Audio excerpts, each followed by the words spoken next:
Vous savez que notre agglomération est très soucieuse de la santé publique sur notre territoire.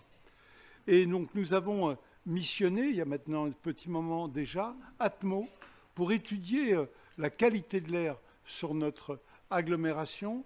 Et je vais demander à la directrice d'Atmo de nous faire un point sur les dernières analyses. Notre collègue Marc Meunier avait donné quelques signaux il y a quelque temps, mais on ne voulait pas donner d'informations plus complètes parce que ce sont des dossiers qui méritent des vérifications, des traitements. Et donc, on ne peut pas diffuser de documents sans qu'ils fassent l'objet d'un processus. Ces documents seront mis en ligne dès ce soir sur le site d'Atmo, et je pense qu'on aura un lien avec notre agglomération. Et donc, je vous remercie de nous faire un exposé sur les résultats des mesures que vous avez faites.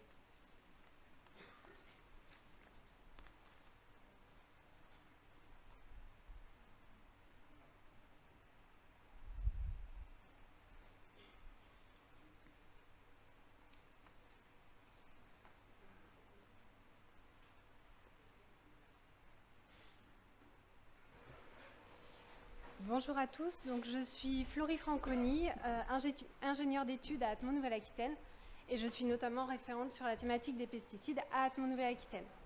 Donc là, je vais vous présenter les résultats des mesures de pesticides qu'on a réalisées en 2021 sur le site de Montroy.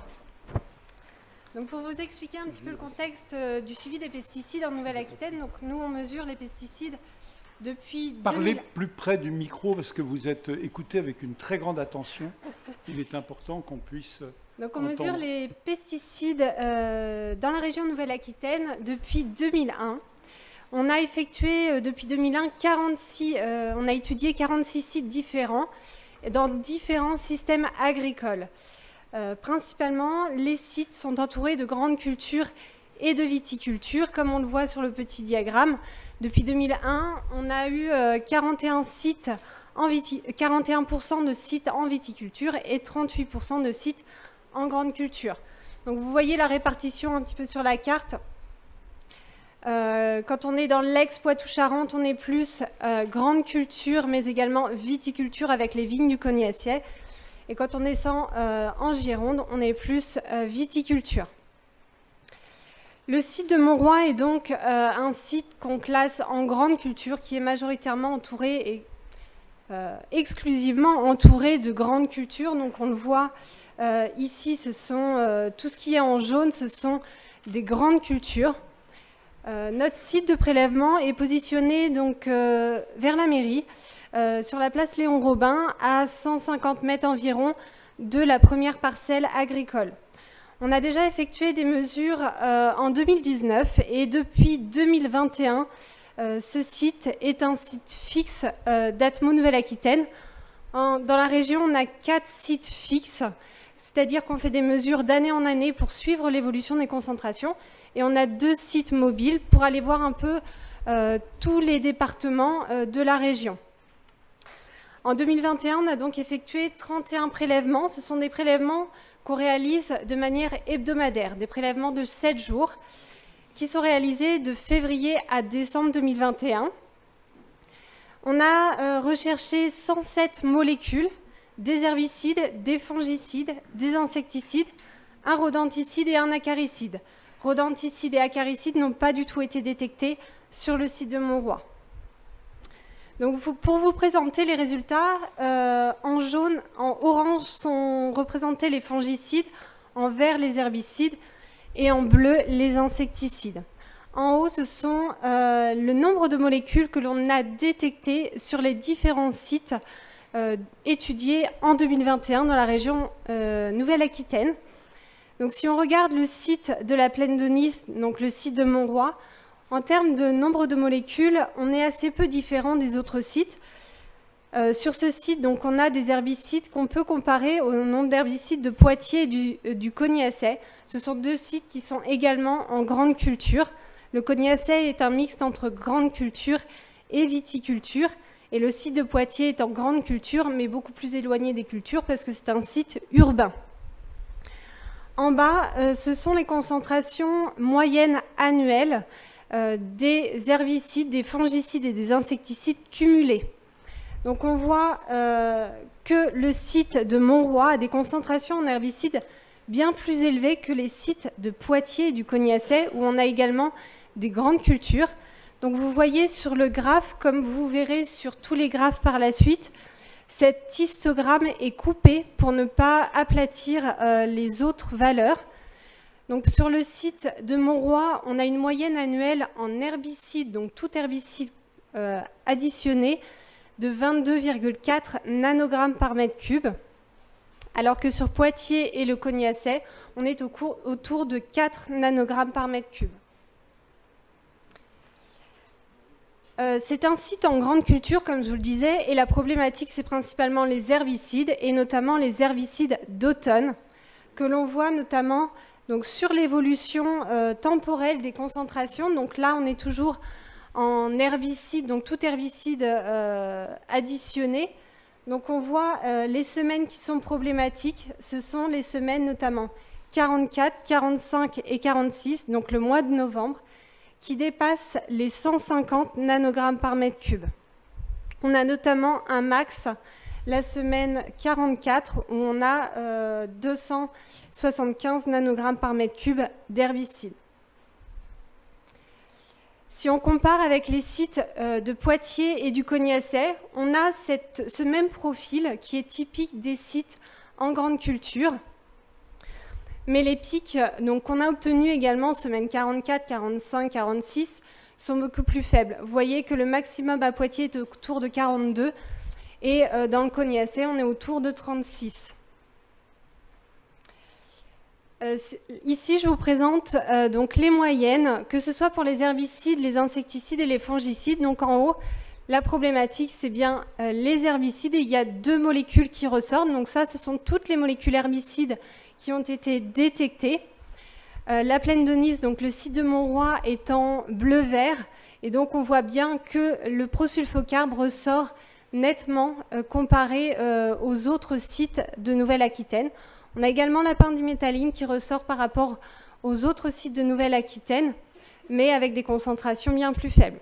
Si on regarde les fongicides, donc Montroy reste dans la même couleur, on n'a aucune problématique sur tous les fongicides détectés.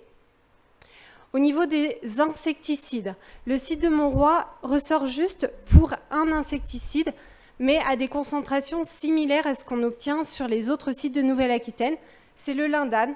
Le lindane, c'est un insecticide qui est interdit depuis 1998, mais qui est très persistant dans les sols et qu'on retrouve tous les ans sur tous nos sites de mesure de pesticides en Nouvelle-Aquitaine. Donc, si on s'intéresse à l'évolution temporelle des herbicides donc sur le site de Montroy, comme je vous l'ai dit, il y a le prosulfocarbe et la pendimétaline qui ressortent. Ce sont des herbicides qui sont utilisés à l'automne, principalement sur les céréales d'hiver. Donc en jaune est représenté le prosulfocarbe et en vert la pendimétaline. Notez bien que l'histogramme est coupé pour pouvoir voir l'ensemble des données. Donc là, on a des valeurs en prosulfocarbe au mois de novembre, donc semaine 44, qui atteignent 268 nanogrammes par mètre cube. Et ensuite, donc on diminue légèrement les semaines 45 et 46, mais on reste toujours au-dessus de 100 nanogrammes par mètre cube. Si on fait un petit comparatif entre l'étude de 2019 qui a déjà été réalisée sur le même site, on n'a absolument pas bougé, et donc cette étude de 2021, on a une nette augmentation entre 2019 et 2021, pas en nombre de molécules, notamment si on regarde les herbicides. Entre 2019 et 2021, on a quasiment le même nombre d'herbicides détectés. Par contre, si on regarde au niveau des concentrations moyennes annuelles, on voit que sur le site, donc notamment de Montroy, on a une nette augmentation. En herbicides, on passe de 6,9 nanogrammes par mètre cube en moyenne annuelle à 22,4 nanogrammes par mètre cube en moyenne annuelle sur 2021. Mais ce qu'il est important de regarder, c'est aussi les autres sites, donc Poitiers et le Cognacet, mais de regarder la différence entre 2019 et 2020. Sur le site de Montroy, on n'a pas fait de mesure en 2020, Mais on voit très clairement sur les sites de Poitiers qu'entre 2019 et 2020, on a une nette augmentation qui sont sur le site de Poitiers et du Cognaçais entre 4 fois et 5 fois plus élevés que 2019. On a la même proportion sur le site de Montroy. Donc si on avait fait des mesures en 2020, il est très probable qu'on aurait vu cette augmentation en 2020 et qu'on serait resté stable sur 2021, comme on l'a sur Poitiers et le Cognaçais. Si on s'intéresse maintenant spécifiquement à l'évolution des herbicides entre 2019 et 2021, donc pour le prosulfocarbe, la molécule qu'on avait déjà identifiée en 2019, on passe de 5 nanogrammes par mètre cube en 2019 pour atteindre les 20 nanogrammes par mètre cube en 2021. La pendiméthaline avait été également un herbicide qui avait été souligné en 2019, mais en 2021, aucune augmentation notable de ce composé. Donc ici, c'est assez peu visible, c'est en petit, est représenté donc les mêmes diagrammes, donc la même évolution pour le Poitiers et le Cognaçais. Et cette augmentation, donc, comme je vous en ai parlé avant au niveau des herbicides, du cumul des herbicides, on a cette augmentation sur le prosulfocarbe, la même augmentation, mais qu'on voit en 2020. Et 2021 reste stable par rapport à 2020.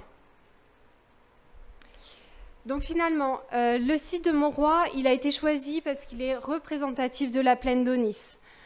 On a détecté 41 molécules, dont 20 ont été quantifiées. La différence entre détecter et quantifier, c'est le fait que quand on quantifie une molécule, ça veut dire qu'on arrive à associer une concentration très fiable. Détecter, cela veut dire qu'on identifie cette molécule, mais qu'on n'arrive pas à donner un chiffre sur cette concentration, parce que la concentration est très faible. On a détecté 13 fongicides, 18 herbicides et 10 insecticides. Le cumul hebdomadaire moyen, donc des concentrations en herbicides, est plus important sur ce site que sur les autres sites de la région, notamment du fait de l'occupation des sols qui est différente. Comme je vous l'ai dit, le site de Poitiers, on a un site en grande culture, mais c'est un site urbain principalement. Et sur le site du Cognaçais, c'est un site mixte, grande culture et viticulture. Une molécule domine en 2021, le prosulfocarbe, qui est utilisé principalement sur les céréales d'hiver. Et les concentrations donc, maximales 2021 en prosulfocarbe, ce sont les plus fortes que l'on a observées en France. Donc ça, c'est un comparatif qui est fait avec les données issues de la base de données Phytatmo, où toutes les associations de surveillance de la qualité de l'air rentrent leurs données pesticides dans cette base et qui est ouverte à tout le monde. Donc les résultats seront publiés demain matin dans le rapport. Donc le rapport sortira demain matin et les mesures continuent sur ce site. On ne bouge pas. Comme je vous l'ai dit au début, c'est un site fixe. Donc on va continuer d'année en année à mesurer sur ce site. Merci pour votre attention. Merci beaucoup, madame, pour la qualité de votre travail. On n'est pas dans nos compétences. Il n'empêche que notre responsabilité politique, elle est évidemment de protéger les habitants. Je vais demander à Marc Meignier ce qu'il peut nous dire sur le lien entre ce type de molécules et la santé, pour que tu puisses nous expliquer un petit peu quel type de lien tu vois. Alors, concernant le produit lui-même incriminé, le prosulfocarbe, à ce jour, il n'y a pas d'études internationales, d'études épidémiologiques publiées sur les résultats à long terme, sur les effets à long terme du prosulfocarbe sur la santé humaine. Ça, on n'en dispose pas. Par contre, on connaît les effets sur la santé humaine de produits voisins, d'autres pesticides, et ces effets ne sont pas bons. On sait par ailleurs que la Mutualité sociale agricole a déclaré maladie professionnelle chez les agriculteurs utilisant ce type de pesticides, plusieurs maladies, aussi bien des maladies neurologiques dégénératives comme le Parkinson, entre autres, et des maladies cancéreuses, notamment certaines leucémies, certains lymphomes et depuis peu le cancer de la prostate. Donc on sait que les produits pesticides sont potentiellement cancérigènes. Sur le prosulfocarbe lui-même, pas d'études en population, mais par contre, des études en laboratoire sur des cultures cellulaires ont montré des effets délétères sur les chromosomes, les mutations chromosomiques. Donc ça, potentiellement, on se doute que ça peut générer des maladies. Donc il y a un principe qui doit s'imposer à nous, c'est un principe de précaution. Voilà. Merci beaucoup, Marc. Je vais me tourner vers Roger, qui a lui aussi travaillé, mais par sa profession aussi, de voir est-ce qu'il y a des produits de substitution et quel est le rôle de ce produit en agriculture. Alors le prosulfocarbe, qui est commercialisé essentiellement sous la dénomination commerciale DEFI, en fait c'est un produit qui est très efficace pour la protection des cultures, pour l'enherbement de graminées comme le raie gras ou le vulpin. Alors s'il est utilisé, c'est que c'est un produit qui a une efficacité par rapport à ça. Et aujourd'hui, bien sûr, c'est la raison pour laquelle on le retrouve d'une manière très importante. Alors il a une caractéristique, ça a été plus ou moins dit dans votre rapport, c'est-à-dire qu'en fait c'est un produit, moi-même, dès qu'on a eu notre réunion avec la Chambre d'agriculture, j'ai tout de suite échangé avec, on l'avait déjà fait, mais là j'ai vraiment insisté auprès des deux présidents régionaux et départementaux des chambres d'agriculture, pour qu'une position soit prise à ce niveau, parce que la caractéristique de ce produit, comme on le voit, c'est qu'il soit appliqué dans de très bonnes conditions, avec tout le respect des règles, eh bien on le retrouve partout. Et sa caractéristique, c'est sa volatilité, et en fait elle expose tout le monde, végétal et humain bien sûr, sur des surfaces importantes. Et c'est constaté, je pense que vous ne me contredirez pas, dans beaucoup de régions de France.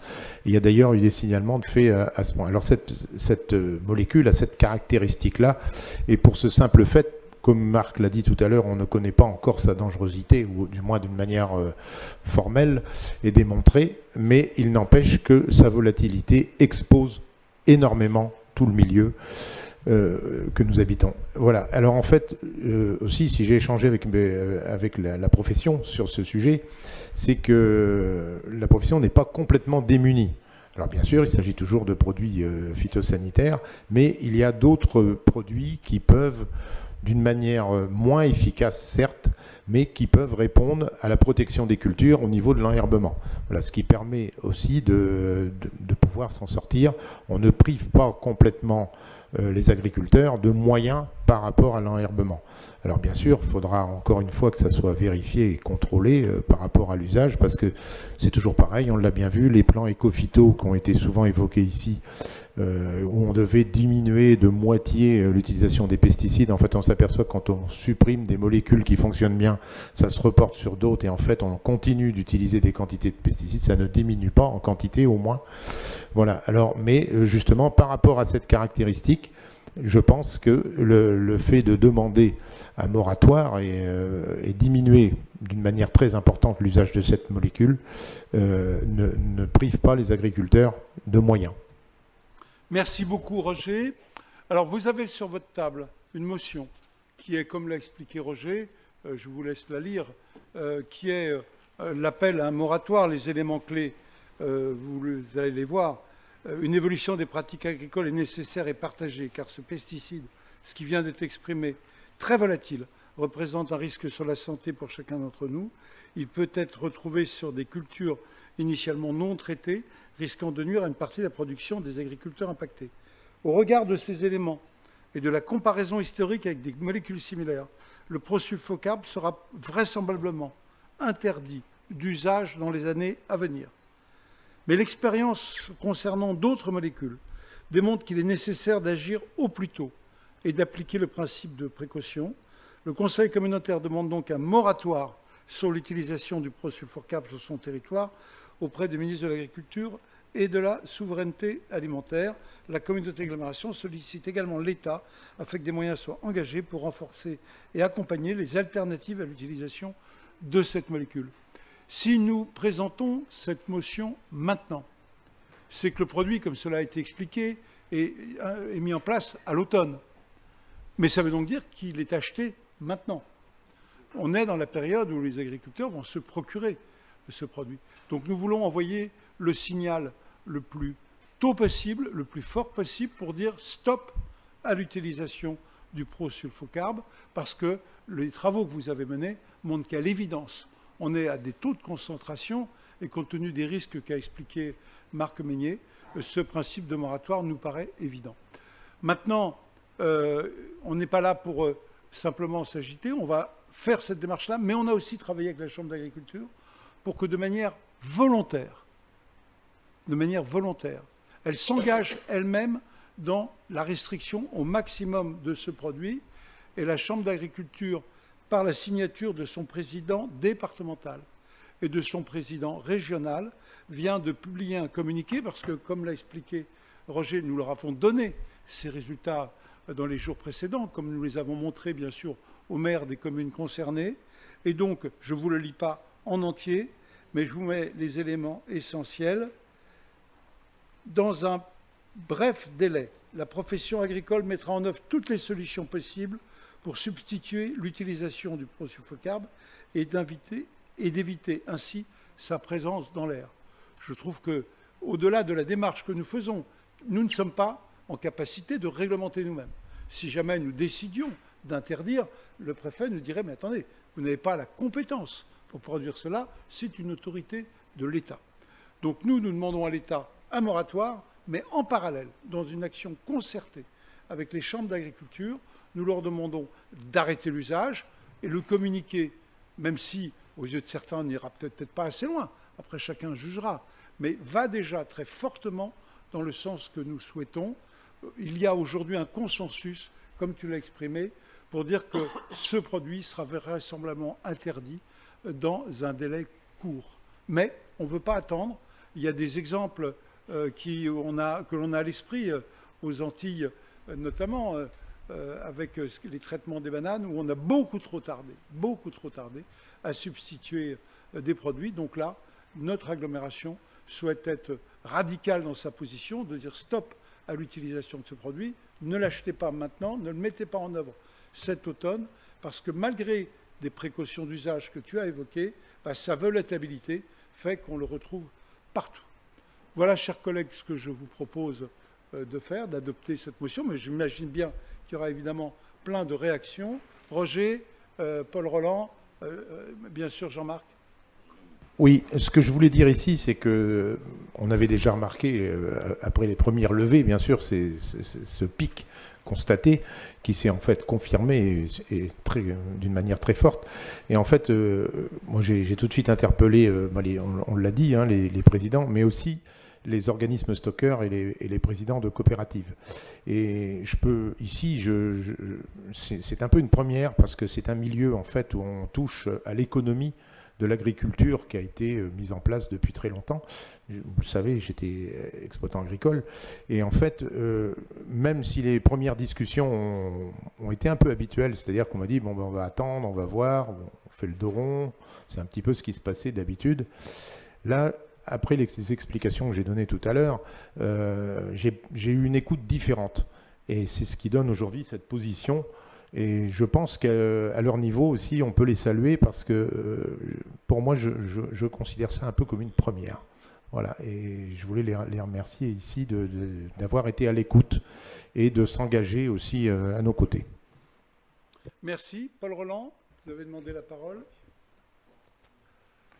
Oui, alors bien évidemment, pour ma part, je voterai cette motion sans doute, parce que cette étude est quand même très très inquiétante. Je regrette de découvrir la motion ce soir.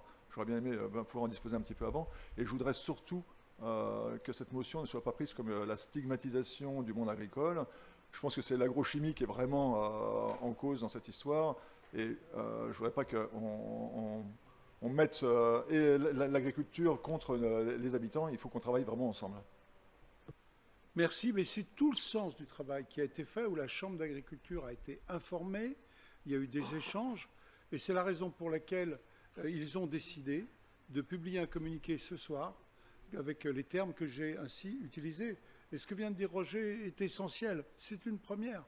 Nous n'avons pas de capacité à réguler, à trancher, à interdire. Mais nous avons une capacité politique à convaincre. C'est ce que nous essayons de faire. Et comme Roger, moi je veux saluer. Je sais que ici ou là, certains diront on ne va pas assez loin. Mais je veux dire vraiment, c'est une première étape sur ce territoire, eh bien, à partir des informations qui ont été données à cet instant, qui prolongent un travail qui a été fait, il y a une prise de conscience collective de dire stop, on ne peut pas continuer à utiliser ce produit, il ne faudra pas le mettre en œuvre à l'automne prochain. Certains me diront tout à l'heure peut-être qu'il faut le faire pour d'autres molécules. On est sur une démarche rationnelle, scientifique. S'il apparaît des pics sur d'autres produits, on verra ce qu'il en est, étape après étape. La première étape que nous vous proposons, c'est de demander ce moratoire. On est en relation avec le cabinet du ministre actuellement. On attend bien sûr la décision que vous prendrez, mais on voulait vous alerter sur la bonne coopération. Ensuite, l'histoire verra avec les professions agricoles. Jean-Marc Soubest, Didier Larrel aussi.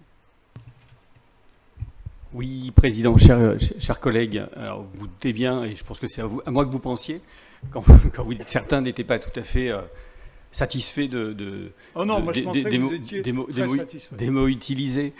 Comment dire, je pense que ça va être au moins la 6e fois que j'interviens sur les pollutions aux pesticides depuis le début de ce second mandat.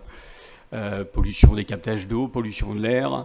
Et je veux quand même rappeler l'histoire. C'est-à-dire que si aujourd'hui vous dites, et beaucoup d'entre nous disons, qu'il faut effectivement suspendre, il faut un moratoire sur cette molécule, souvenez-vous de l'histoire.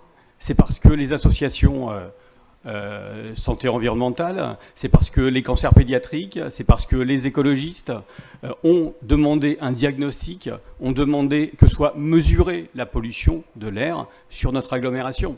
Alors aujourd'hui, on constate, mais enfin, je veux dire, ce constat, on pouvait le faire bien avant, on le mesure scientifiquement, que l'état de l'air dans notre plaine d'Aunis, de grande céréaliculture, est assez catastrophique. On est tous d'accord là-dessus, puisqu'on veut interdire cette molécule. Il faudrait d'ailleurs aller très loin. Pourquoi c'est finalement une évidence et qu'on est, nous écologistes, et je pense aux familles et à tous ceux qui vivent aussi en colère? C'est parce que depuis, au moins 2008, on nous mène en bateau. Alors pas forcément sur l'agglomération, mais aussi sur l'agglomération. Pourquoi on nous mène en bateau?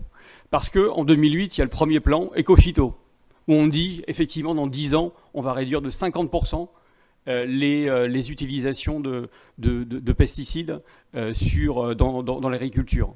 Résultat, en 2013, on constate que tous les ans, l'utilisation des pesticides a augmenté de 5%. Donc on fait un deuxième plan Écophyto. Et puis, aujourd'hui, on a un Écophyto 2+. Alors, de qui se moque-t-on? Franchement.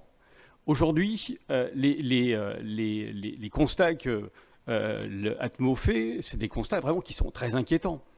On a une augmentation du nombre de molécules entre 2019 et 2021, donc février-décembre 2021.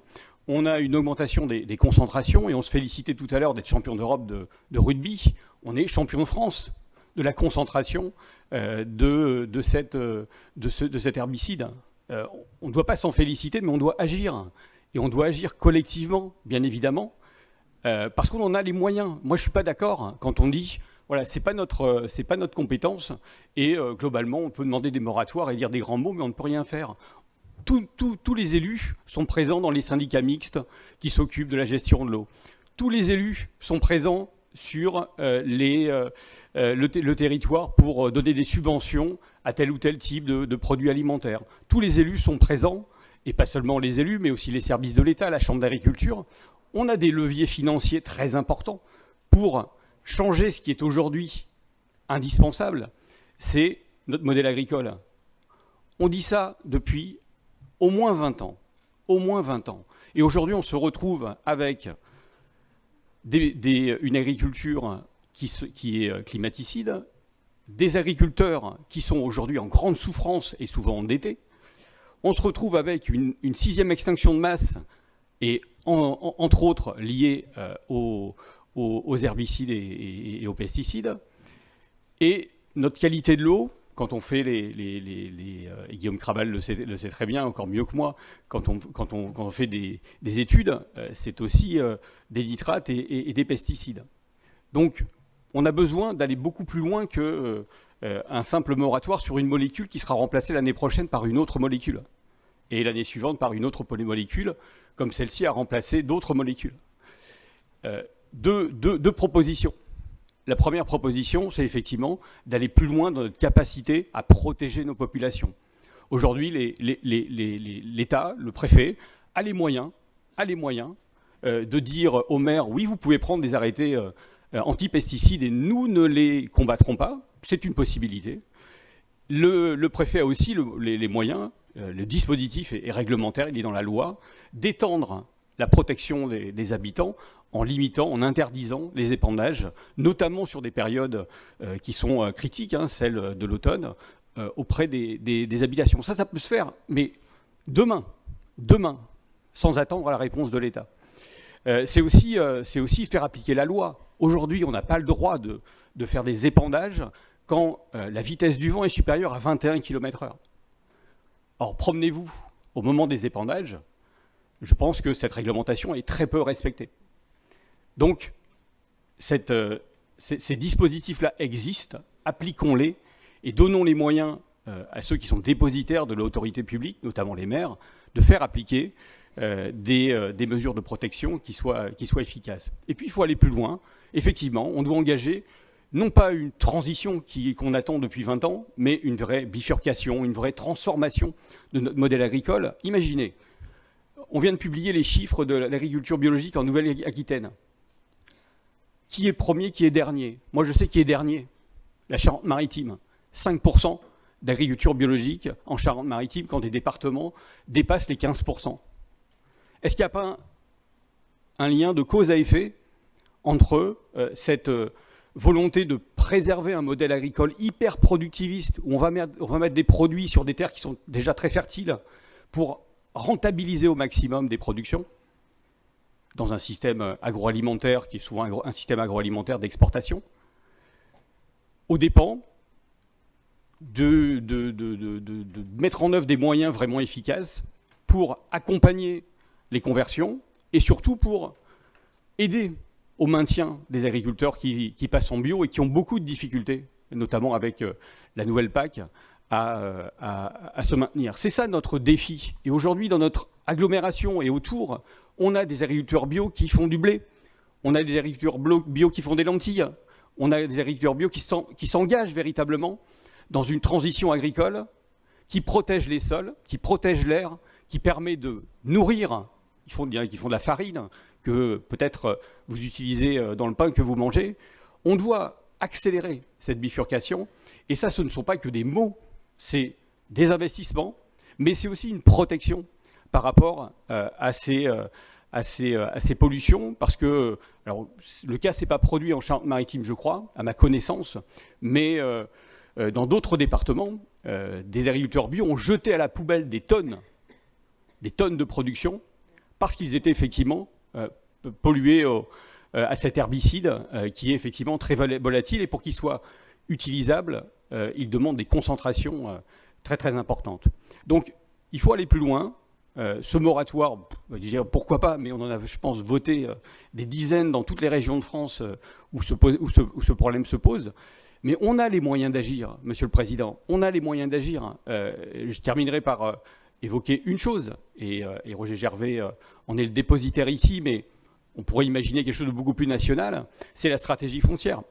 La stratégie foncière, aujourd'hui, elle doit être au service véritablement d'agriculteurs qui s'engagent dans du zéro pesticide, dans du zéro phyto, à des échéances qui soient possibles et acceptables. On peut le faire. Et si notre pays ne le fait pas, si notre agglomération ne le fait pas, on ne sera pas au rendez-vous de l'histoire et on ne sera pas au rendez-vous des attentes des habitants. Notre territoire aujourd'hui est attractif, vous le savez, Monsieur le Président. Cette attractivité, elle ne peut pas se satisfaire d'avoir un territoire où nos enfants meurent de cancer pédiatrique, où les familles sont inquiètes de la qualité de cet air qu'elles respirent, et où on ne fait pas d'analyse plus poussée sur les conséquences de ces cocktails de molécules, parce que c'est ça le véritable défi. Effectivement, on va faire un moratoire sur cet herbicide, mais ce qui nous inquiète beaucoup, nous, c'est cette augmentation du nombre de molécules, qui, on est passé aujourd'hui à 41 molécules identifiées. Et voilà, il faut prendre nos responsabilités, on en a les moyens. Merci. Jean-Marc, une simple observation. Vous indiquez, nous avons la capacité. Il y a 5 ans, vous m'avez invité à prendre un arrêté anti-pesticides sur le territoire de la ville de La Rochelle. Il n'a pas duré 3 mois. Le juge l'a cassé instantanément. Donc, je préfère l'action que nous menons, qui est dans le champ de nos compétences. Quand nous faisons une motion, vous dites ce moratoire, c'est évident. Non, ce n'est pas évident. Il va falloir se battre maintenant pour qu'il soit appliqué. Maintenant, je dirais la première étape importante, c'est que la profession agricole, dès ce soir, annonce mettre en œuvre toutes les solutions possibles pour substituer l'utilisation. Je sais que c'est peut-être pas suffisant à vos yeux, je le comprends fort bien. Mais je dis simplement, nous sommes dans un champ dans lequel, aujourd'hui, nous n'avons pas la capacité, nous, de décider de faire ce moratoire. Nous pouvons le solliciter. Je vais vous dire une chose, j'ai bon espoir qu'on l'obtienne. Et si on vous le propose, c'est parce que on pense que dans d'autres territoires, il y a également des démarches similaires. Et que j'ai bon espoir qu'Elisabeth Borne souscrive à cette démarche. Maintenant, si vous me dites, est-ce que vous le promettez? Non, on est là, dans une proposition, mais très solide, très charpentée, très argumentée, parce que les travaux qui ont été présentés sont, sur le plan scientifique, extrêmement sérieux. Est-ce qu'il y a d'autres demandes de parole? Oui, Marie, je vous en prie.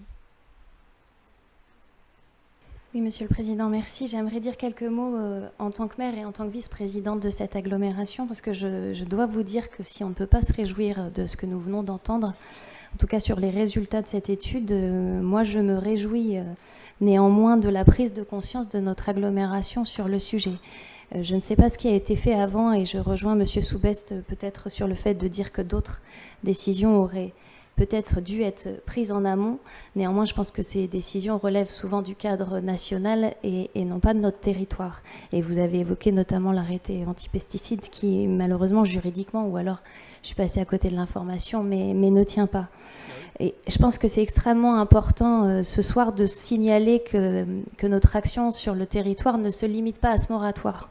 Moi, j'enchaîne les réunions en ce moment avec différents élus. J'en ai bien sûr avec Roger sur la stratégie foncière, mais j'en ai avec Mathilde sur le PAT, j'en ai avec Guillaume sur l'eau, et puis j'en ai avec des maires qui sont très sensibles sur le sujet, avec le maire de Saint-Rogatien, puisqu'effectivement sa commune et la mienne ont malheureusement été aussi à l'origine peut-être de ce débat et de ces discussions, malheureusement à cause de ces cancers pédiatriques, mais également avec la maire de Clavette, avec le maire de Bourgneuf, qui est engagé aussi et qui a tenté dans le PLUI, dans le cadre de la modification, de mettre des choses en place, même s'il sait que ça va être extrêmement compliqué, avec la maire de Montroy, bien sûr, qui est là aussi bien visée, puisque c'est là que le point de relevé est situé.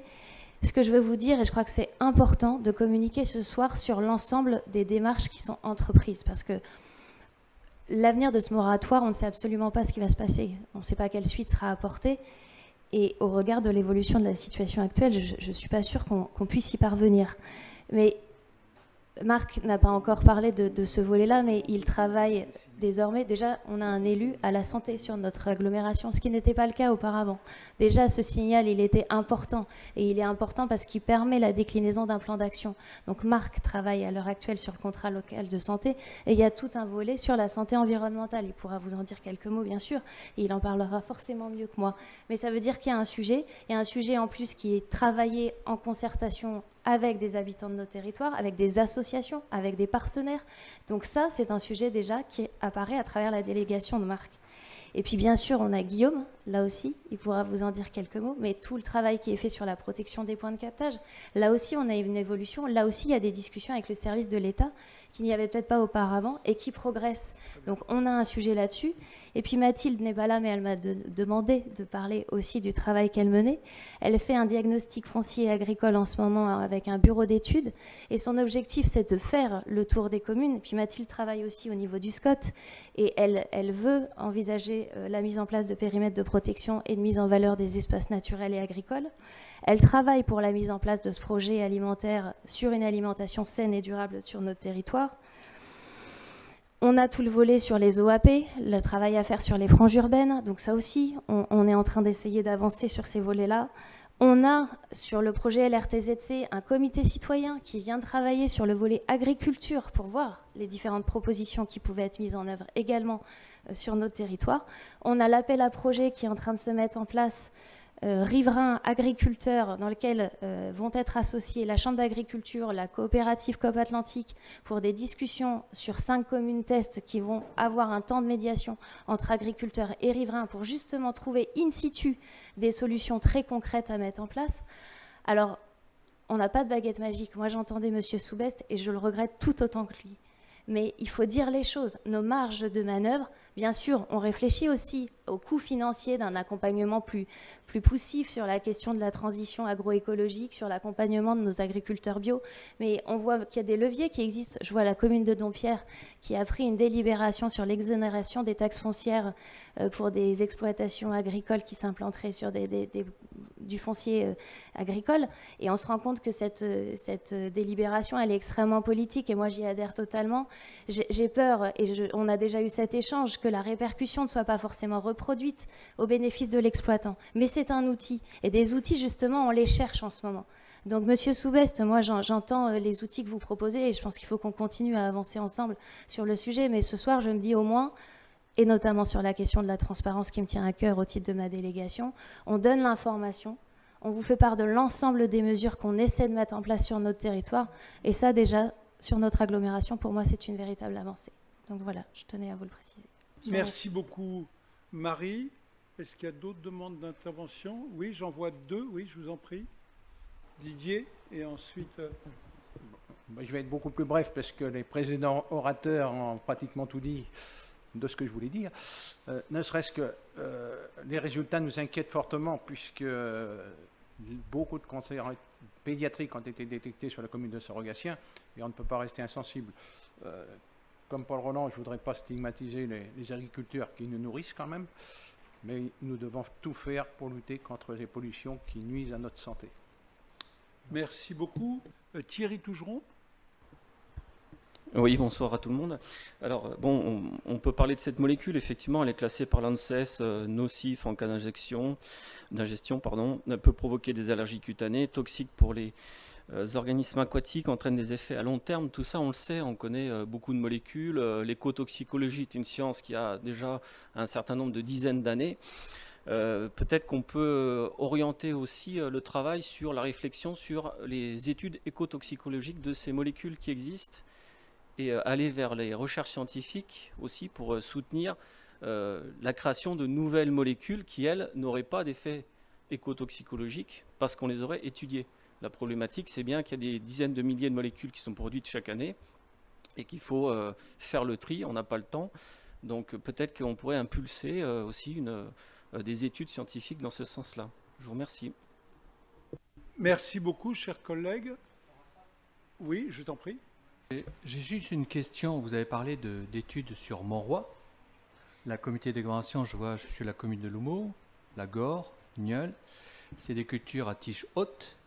Donc le même style de culture. Est-ce que c'est juste autour de la plaine d'Aunis ou nous aussi autour? Parce que vu les résultats qui ont été publiés ce soir, à juste titre, nos administrés autour vont se poser énormément de questions et qu'on puisse leur répondre si l'étude a été cantonnée autour de Montroy, Clavette, Bourgneuf, ou si Nieul, la Gore, Loumeau, on a beaucoup de champs autour de culture haute, on est concerné de la même façon. Alors les résultats qu'on a obtenus sur le site de Montroy, c'est classique de ce type de culture. Donc après, si sur la commune de Loumeau, de Nieul, on retrouve le même type de culture, on retrouvera les mêmes molécules appliquées à des concentrations identiques ou proches que ce qu'on a obtenu sur le site de Montroy. sur le site de Montroy, on est positionné à 150 mètres des premières cultures. On appelle ça un site de fond.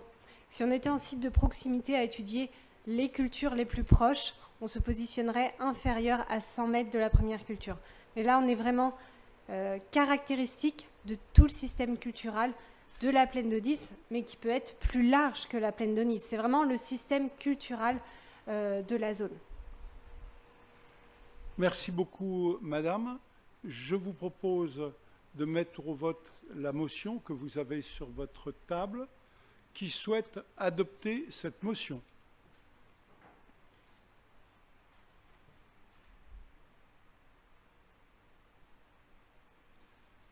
Qui souhaite s'abstenir? C'est noté. Qui souhaite voter contre?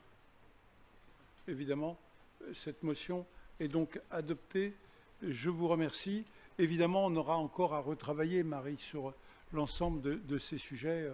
Mais on voulait délibérer dès aujourd'hui parce que ce type de traitement se fait à l'automne et les achats de ces produits se font dans cette période, évidemment. Alors, je dois, Marc, point sur le Covid. On ne le faisait plus, mais alors hélas,